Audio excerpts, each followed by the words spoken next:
All right, so the 2026 National is in 3 days, so we're getting really close. I've been thinking a lot about the cards. I've been thinking a lot about the show, and I'm like, I got 5 more things that I want to pass along to you as tips or just ideas, things to think about going into the show. Before we get into that, remember, if you're not a subscriber, if you'd consider doing so, that'd be awesome. Remember, I'm going to have a national video each day, all 5 days of the show. I plan to put them up the day of the show. So, for example, day ones will be up on day one, as long as the Wi-Fi is good at the Airbnb. So I'm going to try to make that happen for you guys. All right, here we go. Number 1, leave the untradables at home. If you have cards that you want to bring to the show to trade or sell, whatever the case may be, if you're iffy on them, if just in your gut you're just like, I'm not entirely sure that I really want to trade this card, I'm not sure if I want to sell it, I'm kind of on the fence, best bet in my opinion is to just leave those at home. Because chances are really good that you're going to see a lot of stuff at the show that you want. And I have found in the past that I'm better off just leaving some of those iffy cards at home, because I don't want to make a trade or sell something that I regret moving on from. So typically for me, I make that decision based on how difficult it is to reacquire.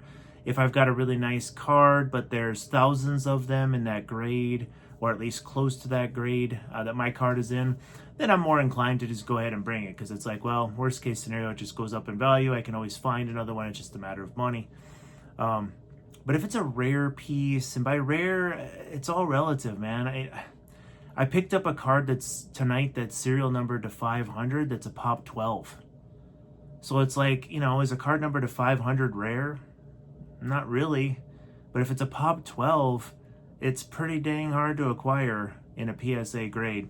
So just kind of some things to think about. That's how I think about it, but I would leave the untradables at home. 2, I have never really heard of somebody put it this way. I was talking to a friend of mine about this a while back, and we kind of had a good chuckle about it, actually. Diet cards are not the same as regular cards. Hear me out on this. So I made a couple videos that have my 2023 gold, Topps Chrome Gold Wembanyama Refractor rookie in a PSA 9. That same year in 2023, not only do they have the true gold, but they also have the gold geometric. It's the same card with, of course, a different parallel design. The geometric still numbered to 50. I consider that a diet card. It's not a bad card. It's not a cheap card, but it's not a gold. It's not the same thing. So the way I look at this is, when I'm looking to acquire cards, whether it be on eBay or at the show, but especially at the National, I am trying to get the best cards that are underappreciated. Whether I think that somebody's going to be an emerging star, or whether I think somebody's already a star, but the cards are just undervalued, I want the best cards possible. And so to me, number 2 on my list, like I said, is diet cards are not the same. Just trying to get a card that's the same numbering as like a true gold, it's just not the same thing. So I kind of view it as, if I have the budget for it, I want to put more money into getting the tried and true parallels versus something that's similarly numbered just because it's cheaper. Something to think about. 3, make sure when you're going into this show that you've got a strategy. Like, what's your strategy? If you're looking to trade, what are you trying to do? Are you trying to trade up? Are you trying to trade down? Do you have multiples of cards? If you have multiples of cards, are you wanting to sell one or more? Are you wanting to turn one card that's gone way up in value into multiple cards that you've been looking for? Are you wanting to take multiple cards that you have in your collection that you no longer want, or you just want to capitalize on price increases? Are you wanting to take multiples and try to trade up into one big card? You should have some sort of a strategy going into this show. Just have some sort of strategy, because opportunities are going to present themselves, and offers and scenarios are going to come at you kind of fast. So just having a general idea of what type of strategy you have going into the show is always a good idea, in my opinion. 4, be flexible. So if you go into the show with a strategy and new opportunities present themselves, you got to have some flexibility to kind of deviate from a plan that you may have going into the show. I'll give you an example.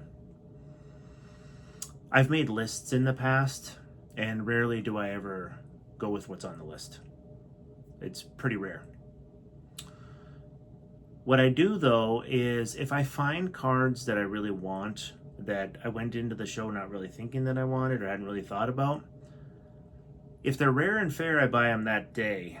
But if they're fairly priced, but they're not exceptionally rare, or if there's multiple cards that are in this rare and fair category and I can't buy them all because of my budget, I do make a list, and I like to sleep on that. So if you're there for multiple days, I like to think about that for a little while.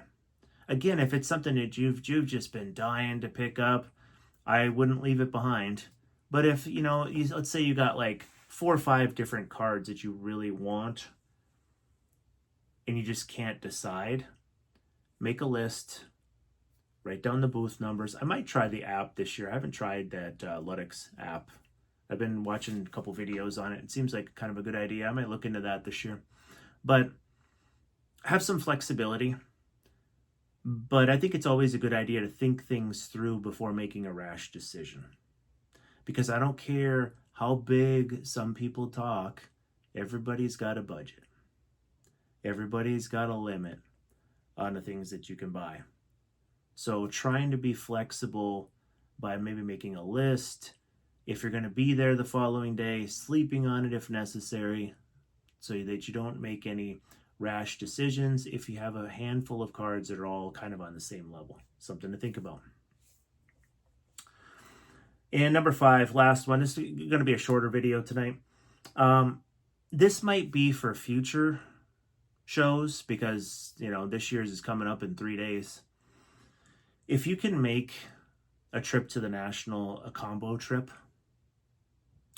to save some money, or if you can make it a trip where you're going to be splitting costs with friends or family members, it's really something to think about and plan for in advance. I've seen people posting like on social and forums and things like that, wanting to buy VIP passes for like triple the cost because they didn't order one. I get it. Things happen. Sometimes, you didn't plan to go to the show and something changes last minute and now VIPs are sold out, but you got to book those things in advance, ideally, if you can. I know that some circumstances don't let you do that. But what I mean by combo trip, obviously I live in Alaska and I have family in the Midwest. So what I try to do is I try to plan a trip where I can go and see my family and then go to the National at the same time, because then you're only getting one airfare. I've got family and friends that have vehicles and stuff like that, so we work those types of logistics out. But by making it a combo trip, you can cut a lot of costs. And some of you may live in the Midwest, and so it's just a drive to the National, so you don't have to worry about that as much. For those of you that are in that situation, if you got other friends that are in the hobby, split some costs, share a hotel room, rent out an Airbnb, whatever the case may be. If you're traveling with friends or family, whatever the case may be. So it's something to think about for future shows, because sometimes people just say, well, it's cheaper to just stay home and go on eBay. It's hard to argue with that. You don't have a lot of those expenses, but you're not going to see the types of stuff that you're going to see at the National. And you're going to learn more about cards, and you're going to have conversations with dealers. This is going to be my 11th National. I've never left the show unsatisfied with my stay there. Every year, it's just like, wow, this is just amazing. The show just keeps getting better and better.